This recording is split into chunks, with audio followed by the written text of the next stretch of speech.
गुरुर्ब्रह्मा गुरुर्विष्णू गुरुर्देवो महेश्वरः गुरु साक्षात् परब्रह्म तस्मै श्री गुरुवे नमः. तस्मै श्री गुरुवे नमः. तस्मै श्री गुरुवे नमः. नमस्ते मुलांना.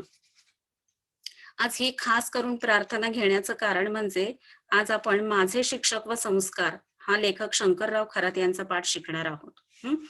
गुरुर ब्रह्मा गुरुर विष्णू गुरुर देवो महेश्वरा गुरु साक्षात परब्रह्म तस्मै श्री गुरुवे नमः. गुरुला इतकं मोठं स्थान दिलेलं आहे आपल्या जीवनामध्ये की तोच ब्रह्म आहे, विष्णू आहे, महेश आहे. इतकंच नव्हे तर तेच परब्रह्म आहे आणि अशा गुरुला माझे वंदन असो असं या प्रार्थनेमधून म्हटलेलं आहे.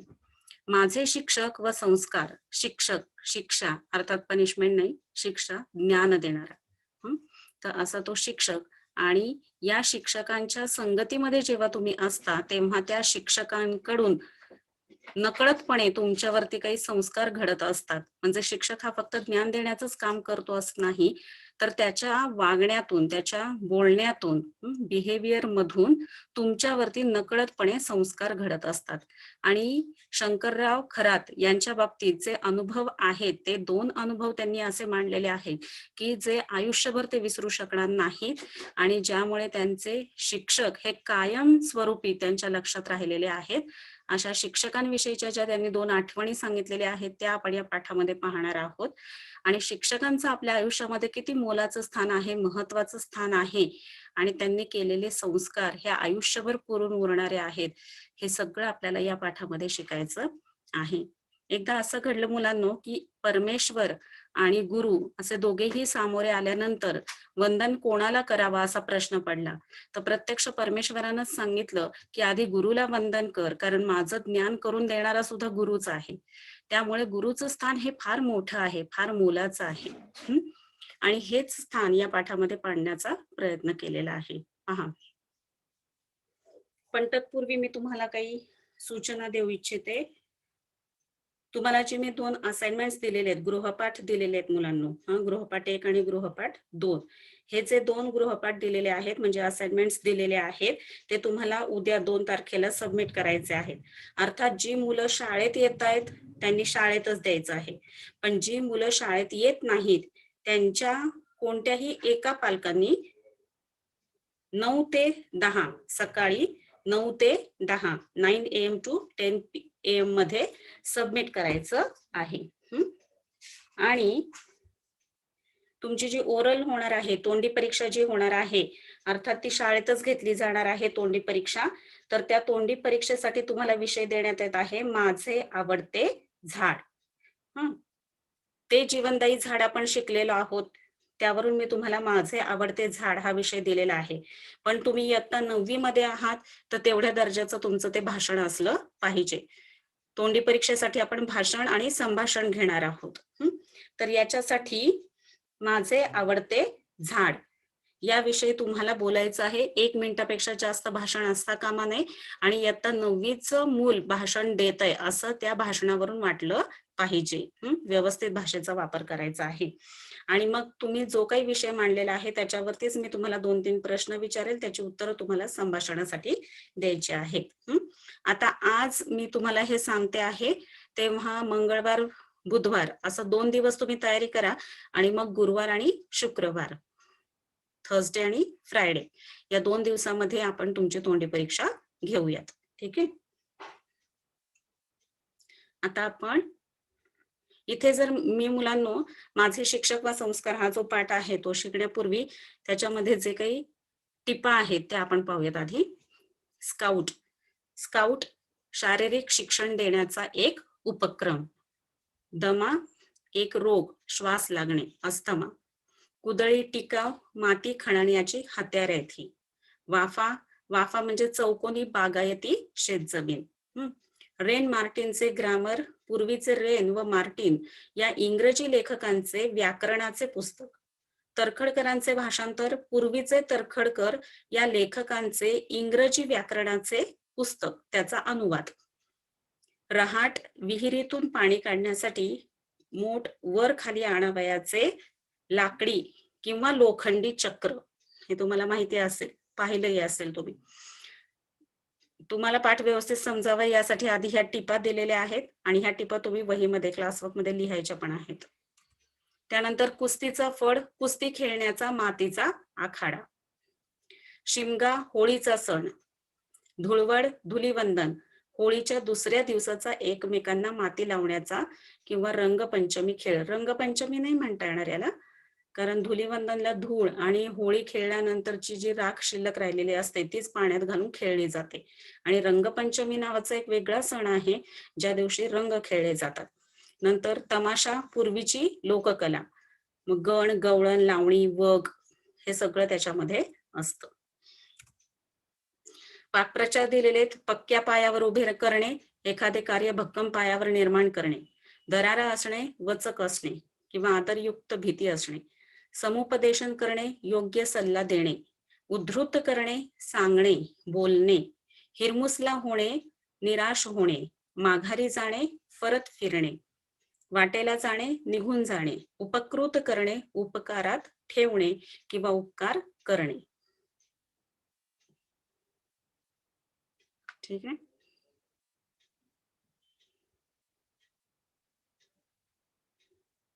हे सगळं तुम्ही क्लासवर्क मध्ये लिहायचं आहे. आता आपण प्रत्यक्ष धडा शिकूयात.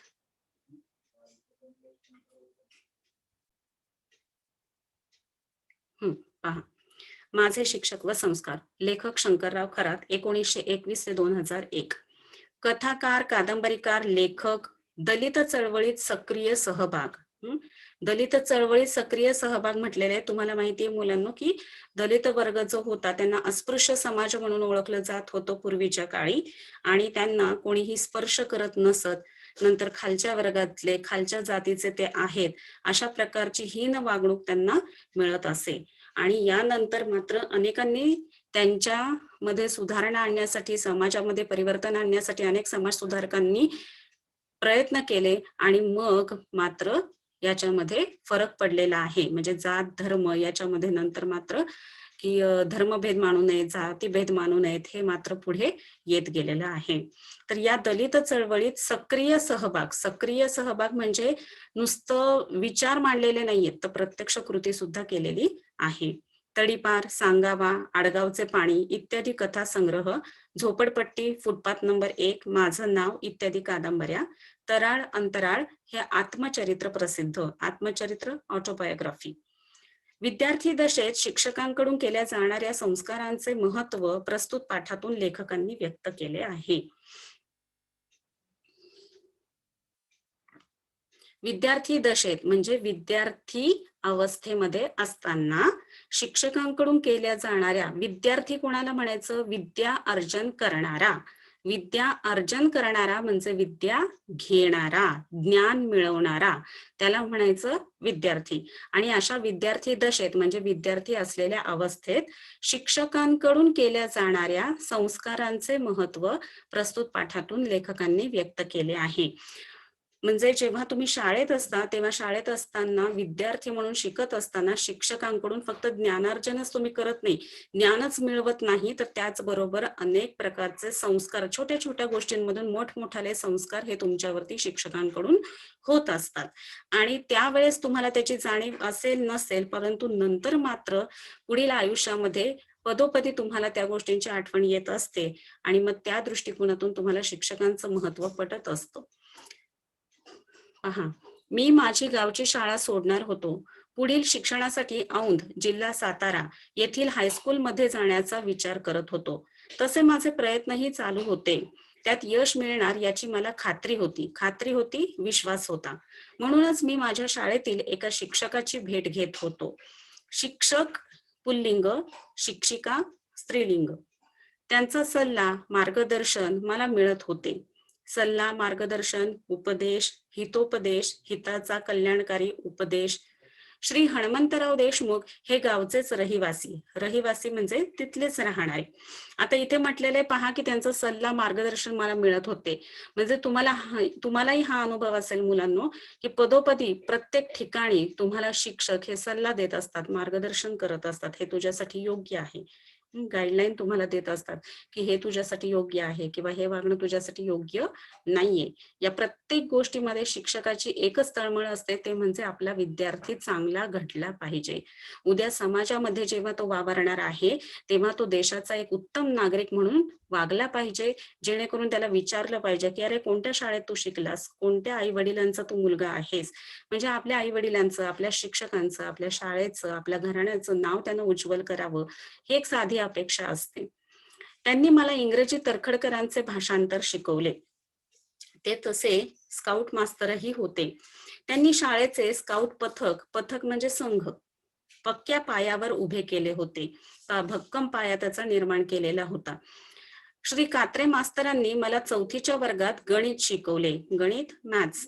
अंक गणितासारखा अर्थमॅटिक अवघड विषय त्यांनी सोपा करून शिकवला. म्हणजे इतका अवघड अंक गणितासारखा जो विषय होता तो मात्र त्यांनी सोपा करून शिकवला.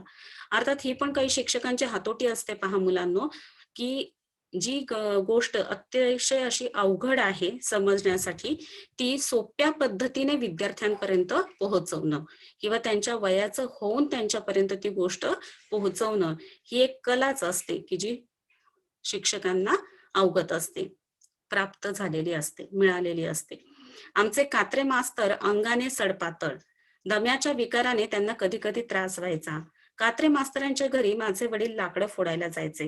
त्यांचे जे कात्रे मास्तर शिक्षक होते, ते अंगाने सडपातळ होते. म्हणजे बारीक होती प्रकृती त्यांची आणि दम्याचा विकार होता त्यांना. अस्थमा होता, त्याच्यामुळे कधी कधी त्यांना त्रास व्हायचा दम्याचा. कात्रे मास्तरांच्या घरी त्यांचे वडील जे होते ते लाकडं फोडायला म्हणून जात असत. श्री गोळीवडेकर मास्तर मला मराठी 5वीत होते. ते इतिहास, भूगोल शिकवायचे. इतिहास, हिस्ट्री, भूगोल, जिओग्राफी. त्यात इंग्रजी पहिलीत तर्खडकरांचे पहिले भाषांतर शिकवायचे. श्री गोळीवडेकर खरे शेतीतज्ञ शिक्षक.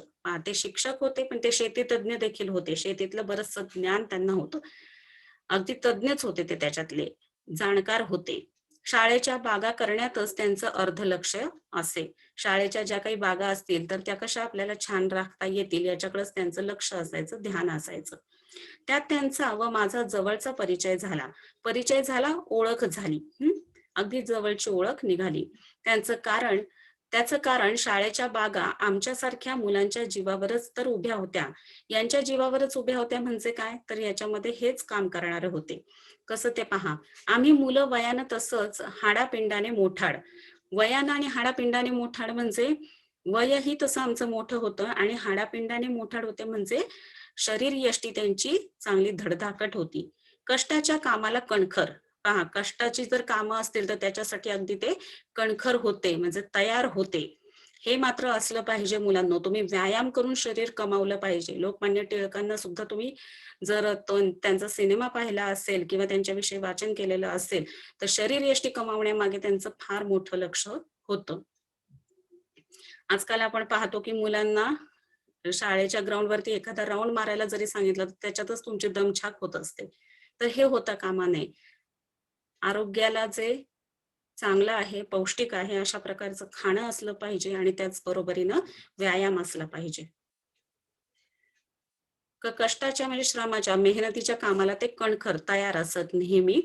शाळेची गावच्या ओढ्याकाठची बाग ही खरे तर आम्हा मुलांच्या जीवावर चांगली फुललेली. म्हणजे हीच मुलं त्याच्यामध्ये इतकं काम करत होती चांगलं की त्यामुळे ती बाग चांगली फुललेली होती, उभी असे. या बागेतल्या विहिरीचं पाणी 2-2 तास रहाटाने ओढून, रहाट म्हणजे तुम्हाला माहिती असेल ते लोखंडी किंवा लाकडी असं चक्र असतं की ज्याच्या भोवती तो दोर जो आहे तो गुंडाळलेला असतो आणि मग ती बादली सोडली जाते आणि त्या विहिरीतून पाणी काढलं जात असतं. बागेतल्या फुलझाडांना, फळझाडांना आम्ही देत असू. मग फुलं झाडं असतील, फळझाडं असतील, त्या सगळ्या बागेतल्या झाडांना विहिरीचं पाणी हे रहाटानं ओढून देत असत. तेव्हा ती फुलझाडं, फळझाडं तरारून उभी राहत होती. तरारून उभी राहत होती म्हणजे ताजी तवाणी दिसत होती, फ्रेश वाटायची. त्यामुळे श्री गोळीवडेकर मास्तर आमच्यावर प्रेम करायचे. पहा, फुलांवरती, फळांवरती ज्या प्रकारे प्रेम केलं जातं, त्याचप्रमाणे मुलांवरती प्रेम केलं जातं. मुलं म्हणजे देवाघरची फुलं असं म्हटलं जातं. जशी फुललेली छान छान फुलं झाडावरती छान दिसतात, डुलणारी फळं, फुलं ही सुंदर दिसत असतात, त्याप्रमाणेच वर्गामध्ये हसणारे जे मुलांचे चेहरे असतात, ते पाहून प्रत्येक शिक्षकाला आपल्या विद्यार्थ्यांवरती प्रेम, माया, जिव्हाळा हा आपसुकच येत असतो. बागेतील जमीन कुदळी टिकावाने खांदावयाची, खांदायचे. कुदळी आहे, टिकाव आहे याच्या मदतीने, आणि त्याचे वाफे करायचे. वाफे करायचे म्हणजे चौकोनी अशी शेतजमीन तयार करायची, की याच्यामध्ये ही फुलझाडं असली पाहिजेत, त्याच्यामध्ये ती फुलझाडं असली पाहिजेत. अशा प्रकारे वेगवेगळे त्याचे वाफे तयार करायचे, ताटे तयार करायचे. बंध घालायचे, अशी सगळी बंध घालायचे म्हणजे पाणी वाहून जाऊ नये, किंवा या प्रकारचं बियाणं इकडे टाकलेलं आहे, तर मग त्याच्या भोवताली अशा प्रकारे माती रचायची, की तिथून ते पाणी बाहेर जाता कामा नये. बंध घालायचे, अशी सगळी कष्टाची कामे आम्ही मुलं करत असू. पहा किती कष्टाची कामं ही मुलं करत होती, आणि त्याच बरोबरीनं शिक्षण सुद्धा घेत होती. हेडमास्तर श्री नाईक मास्तर यांचा शाळेत दरारा असे. दरारा असे, वचक असे, किंवा आदरयुक्त भीती. हेडमास्तर असल्यामुळे, आणि हेडमास्टरांचं नाव काय आहे, श्री नाईक मास्तर.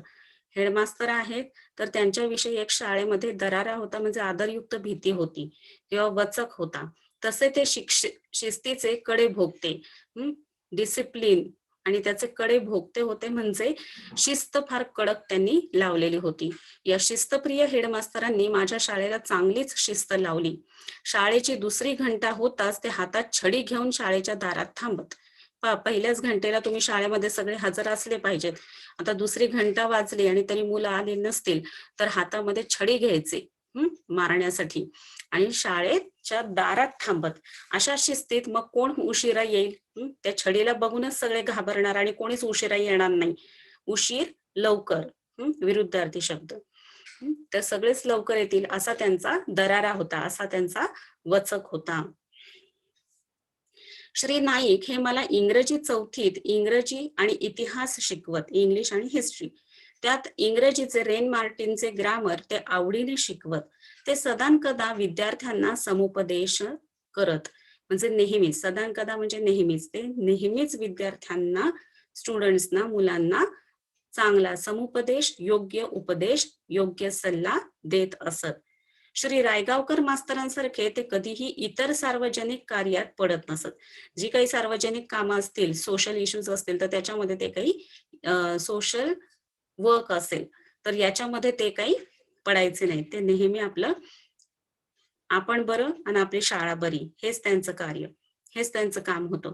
त्यामुळे त्यांनी शाळेला शिस्त आणली, आणि परीक्षेच्या निकालाच्या दृष्टीने, निकालाच्या दृष्टीने त्यांनी शाळेची चांगली प्रगती केली. औंधला शिकायला जाणार म्हणून मी श्री नाईक मास्तरांना भेटलो. त्यांनी मला योग्य असं मार्गदर्शन केलं. शाळेत असतानाही त्यांचं माझ्यावर लक्ष होतं. शिस्तीच्या दृष्टीने कसं वागावे, जीवनात आपली प्रगती कशी करून घ्यावी, या बाबतीत त्यांनी केलेला हितोपदेश मी कधीच विसरू शकत नाही. हे प्रत्येक शिक्षक प्रत्येक विद्यार्थ्याला शिस्त शिकवत असतात, डिसिप्लिन सांगत असतात. मग शिस्तीच्या दृष्टीने मुलांनी कसं वागलं पाहिजे, कसं उठलं पाहिजे, कसं बसलं पाहिजे, कसं बोललं पाहिजे, प्रत्येक त्याच्या वागणुकीतून शिस्त कशी दिसली पाहिजे, याच्यावरून त्या विद्यार्थ्याचं कॅरेक्टर किंवा चारित्र्य घडत असतं आणि दिसत असतं.